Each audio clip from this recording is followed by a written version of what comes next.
This is Matt Harmless coming to you today as Pastor Matt Harmless, speaking in that way, in that fashion, from that perspective. And the post that I'm getting ready to read to you is a post that I've been working on for about 4 weeks. And it's gone through several edits and re-edits.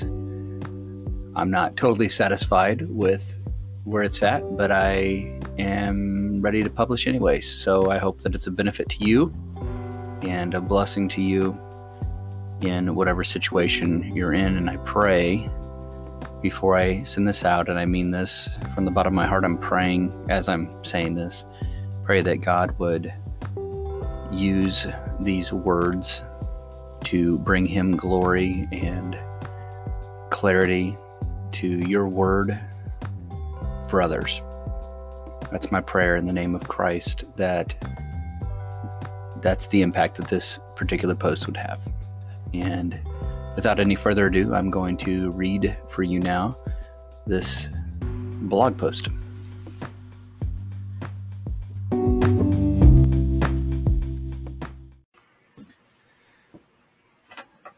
There is foul air down there, or I am no guide. The Fellowship.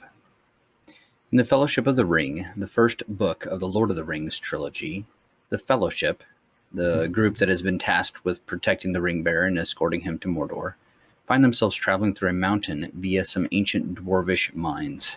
Though always looking to Gandalf the Wizard as their guide, they find themselves more dependent on him in the mines, seeing as he is the only one who has actually made this particular journey.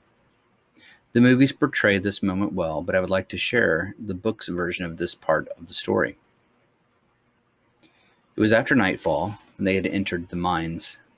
They had been going for several hours with only brief halts when Gandalf came to his first serious check.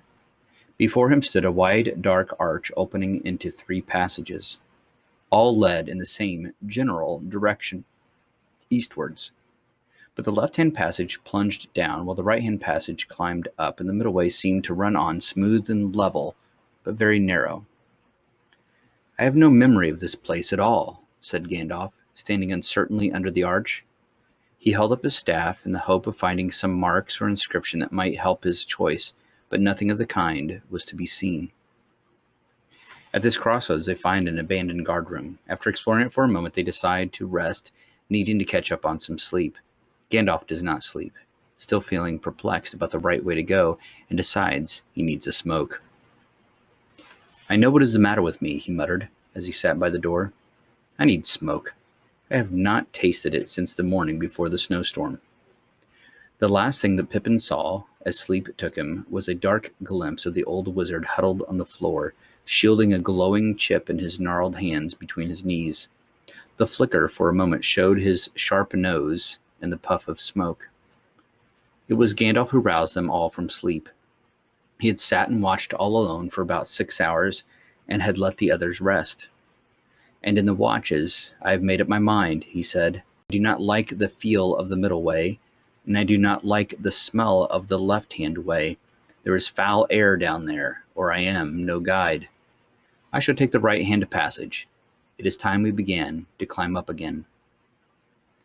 Now, I am sharing this snippet of a story with you because it reminds me of some key moments in my life from this past year. In fact, there is one particular moment that felt a lot like this that I would like to share with you. A splitting of paths, a diverging of steps. It was a few months ago now. A couple of friends of mine parted ways with me. We were at this crossroads, and their course seemed to be heading along one particular path, and I wasn't sure which way to go, or as Gandalf said, "I have no memory of this place." Divergent. This is the first time in my life that I've ever had anyone purposely separate themselves from me. At least it is the first time that I am aware of. I've had people that, over time, we've grown more distant, and sometimes after a move, I've simply lost touch, but the choice to be separated from, for paths to diverge, was a new experience. We were headed in 2 different ways, it seemed, and leading up to that imminent split, I was trying to decide which way would be best, or more importantly, which way was right. We were still in this together, or so I thought. but their sneakers were pointed ever so slightly in a different direction than mine were. So far, we had been able to travel together, but life issues and actual societal circumstances were bringing about this division of ways. I am sharing this with you because the friends who abandoned me, I had initially believed that they just had a slight practical difference in their approach, that our lives might be on opposite sides of the tunnel, but we were still headed the same direction. In other words, I assumed that we were holding on to the same basic tenets of the faith, that our hearts were in the same place, but they were simply looking for a different style of ministry to practice that faith. I assumed these things, so you can imagine my pierced surprise when their letter to our little church ended with the statement, "But faced with the choice between the people we love or following Jesus, we will choose Jesus every time." Thinking the best. Something about me before I go any further. I tend to think the best about people. This can be a good characteristic when dealing with people, specifically with teenagers, as my educational career has dictated. But it can also reveal itself as a vulnerable weakness. I've experienced both the pros and cons of a view of people that assumes the best. Not only has it given me opportunities to get to know students and make connections with them, especially the ones that have manifested a history of bad choices, but I have also been duped a few times and trodden on a few more than that. Assuming the best doesn't always mean that the best case scenario is always the one in play. For the record, I did ask them if that statement they made was what they actually meant. Assuming the best again. I mean, it sounded like they were saying that they were following Jesus and we weren't.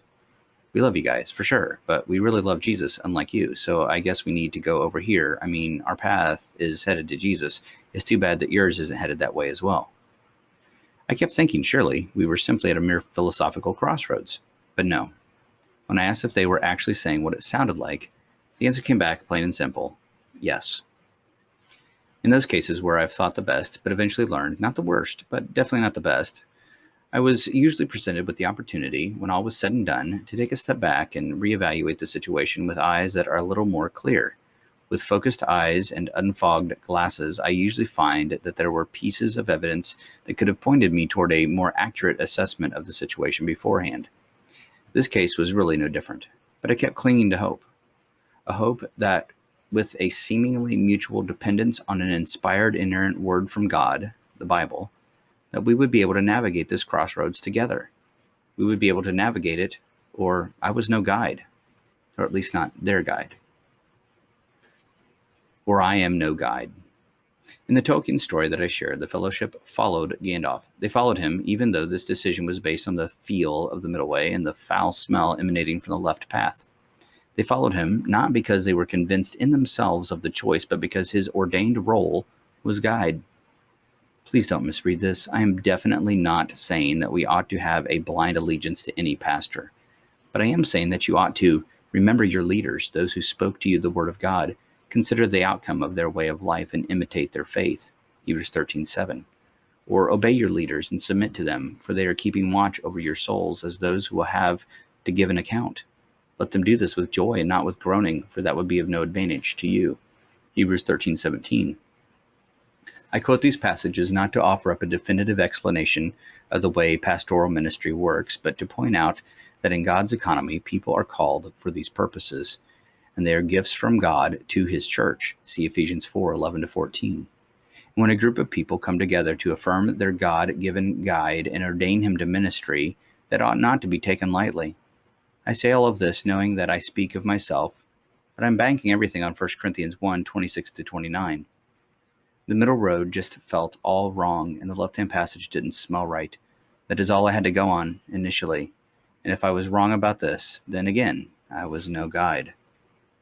In the days and weeks since I've headed down this path, I've become increasingly convinced that it really was the right choice. My confidence comes not from the quality of all the others on this path. There are some that don't belong here, and they will split at the next divergence.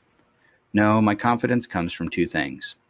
One, those who have taken the other way have abandoned more and more the way of truth and long held, oft wrestled over hard realities of this Bible that we cling to are being discarded along the way.